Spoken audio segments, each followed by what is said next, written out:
Hello everyone, welcome to Currentopedia. आज है 9 फरवरी और हम 9 फरवरी से जितने भी इम्पोर्टेंट करंट अफेयर्स के क्वेश्चन बन सकते हैं हम उन सबको डिस्कस करेंगे।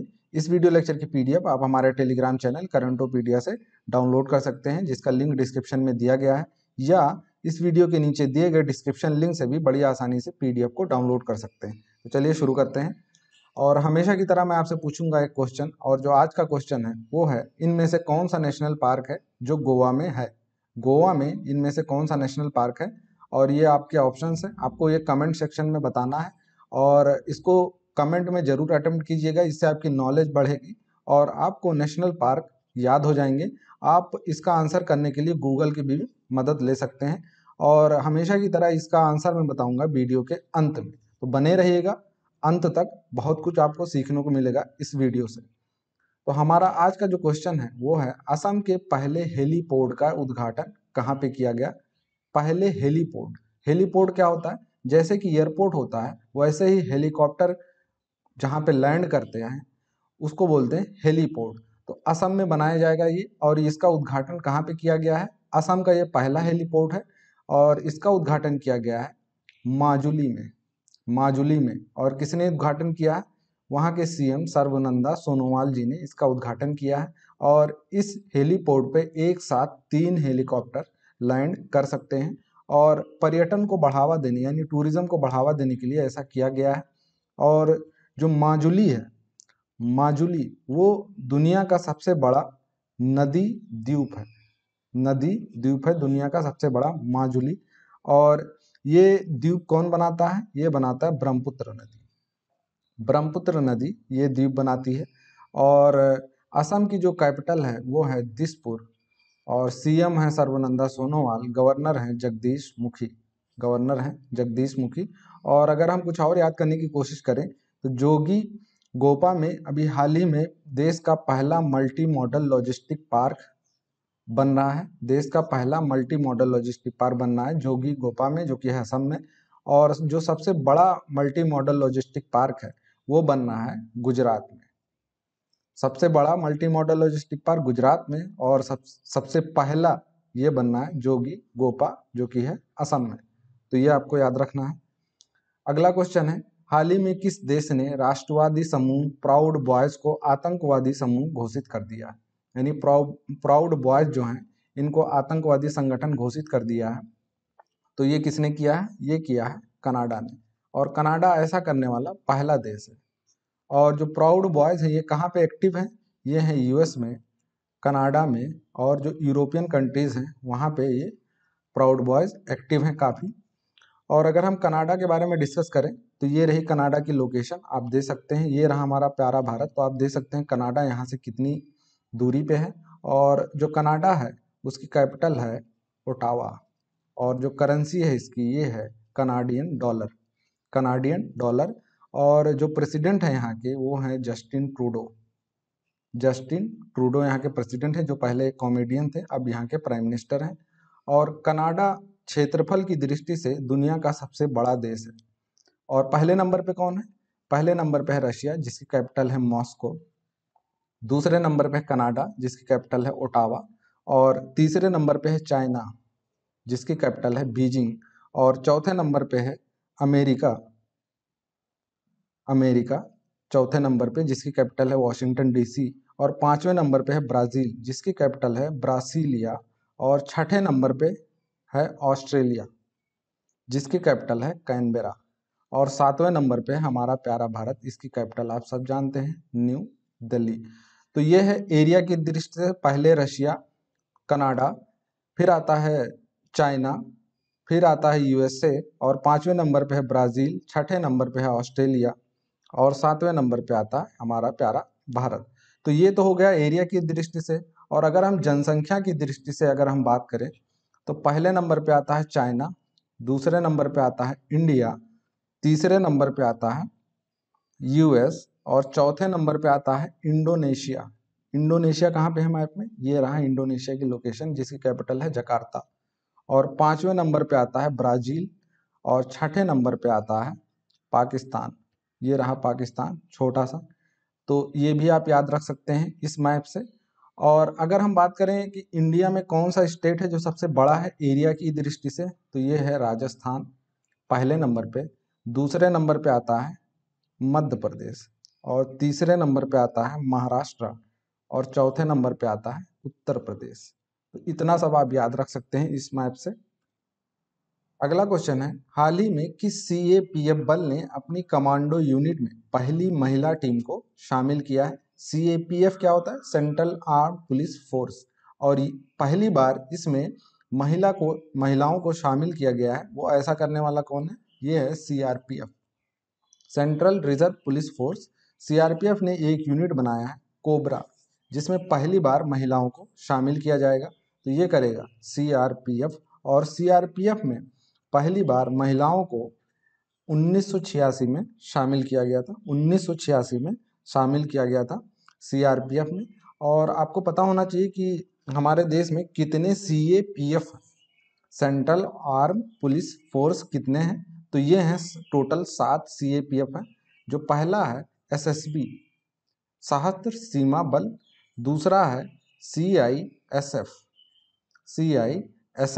Central industrial security force. और जो तीसरा है वो है CRPF, central reserve police force. और Assam rifles, BSF, border security force. और ITBP, Indo Tibetan border police. और एनएसजी, नेशनल सिक्योरिटी गार्ड। तो ये 7 सीएपीएफ हैं इंडिया में, ये आपको याद रखना। अगला क्वेश्चन है, हाल ही में प्रधानमंत्री नरेंद्र मोदी ने असम के किस जिले में असोम माला कार्यक्रम का शुभारंभ किया? असोम माला कार्यक्रम का शुभारंभ किया। तो ये किया गया सोनितपुर जगह पे, सोनितपुर जो कि है असम में।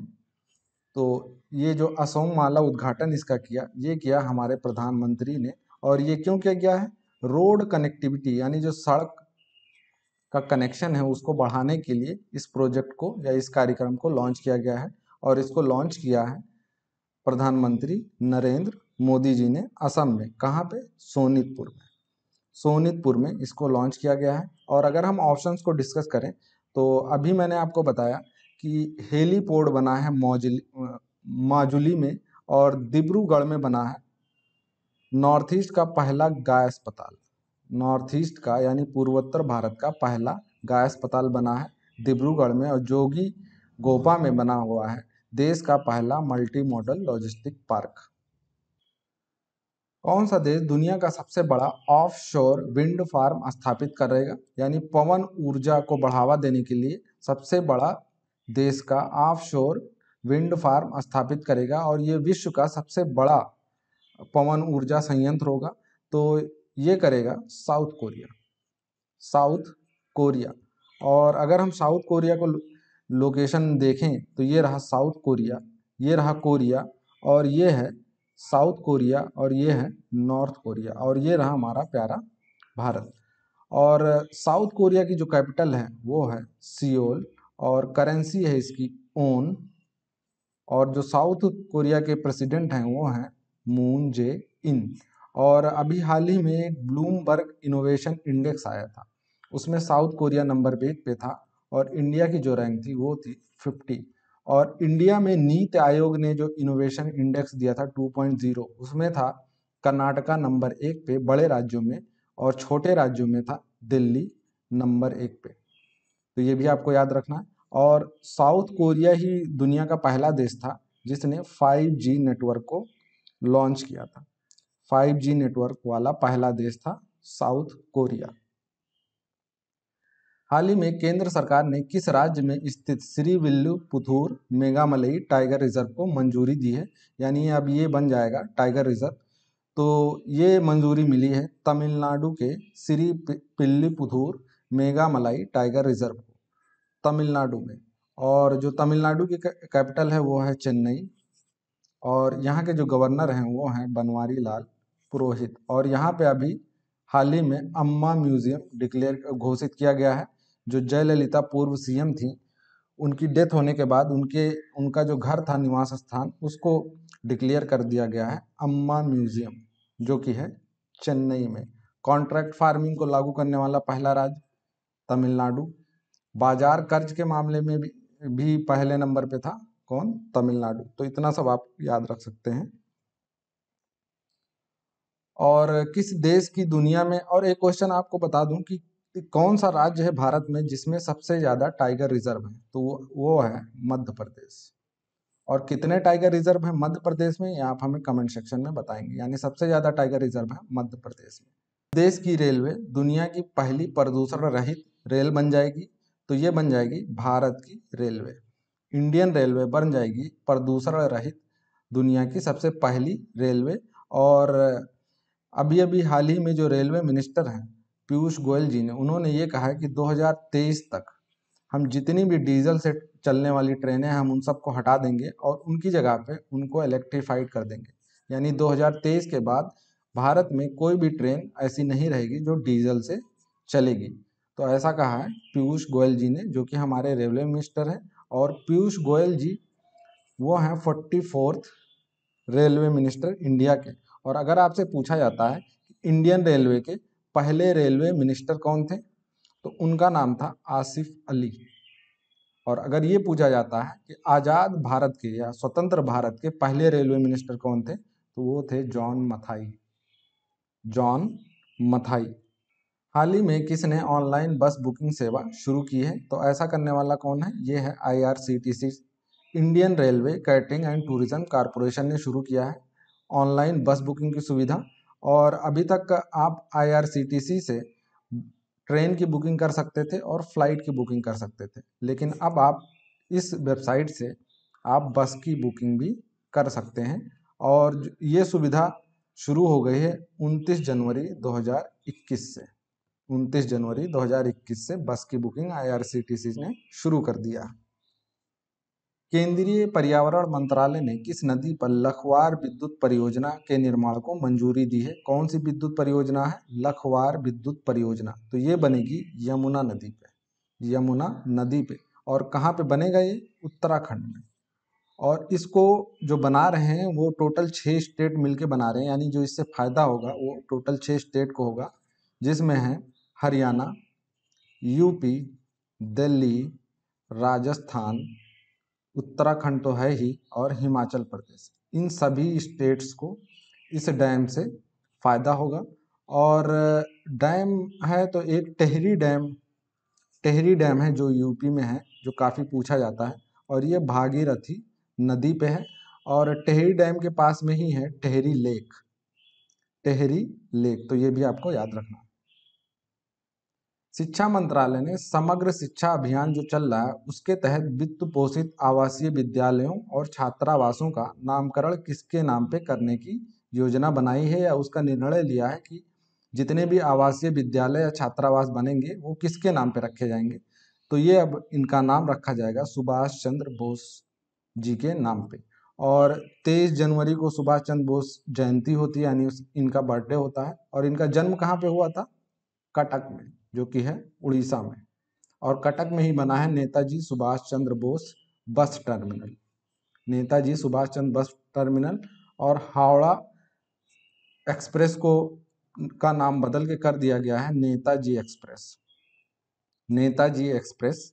और सुभाष चंद्र बोस की जो 125th जयंती है, तो इसको धूमधाम से मनाने के लिए एक कमेटी गठित की गई है, जिसके जो हेड हैं वो खुद हैं प्राइम मिनिस्टर नरेंद्र मोदी। और जो हमारे शिक्षा मंत्री हैं वो हैं रमेश पोखरियाल निशंक। रमेश पोखरियाल निशंक। और ये सांसद हैं हरिद्वार से। हरिद्वार इनकी लोकसभा कॉन्स्टिट्यूंसी है। और इन्होंने अभी हाल ही में 2 बुक लिखी थी। एक थी मेरी प्रारंभिक कहानियां और दूसरी थी मानवता के प्रेरणा महर्षि अरविंद। मानवता के प्रेरणा महर्षि अरविंद। तो अब लौटते हैं आज के एक सवाल पे।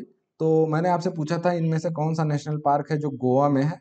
तो इसका सही जो आंसर है वो है Mollem national park. Mollem national park एक सिंगल नेशनल पार्क है जो कि है गोवा में। और जो मोलिंग नेशनल पार्क है ये है अरुणाचल प्रदेश में। नामदफा नेशनल पार्क ये भी है अरुणाचल प्रदेश में। और श्री वेंकटेश्वरा नेशनल पार्क ये है आंध्र प्रदेश में। आंध्र प्रदेश में। तो ये आपको याद रखना है। तो मिलते हैं कल 10 फरवरी के इम्पोर्टेंट करंट अफेयर्स के साथ रात को 8 बजे। तब तक के लिए ऑलवेज कीप स्माइलिंग।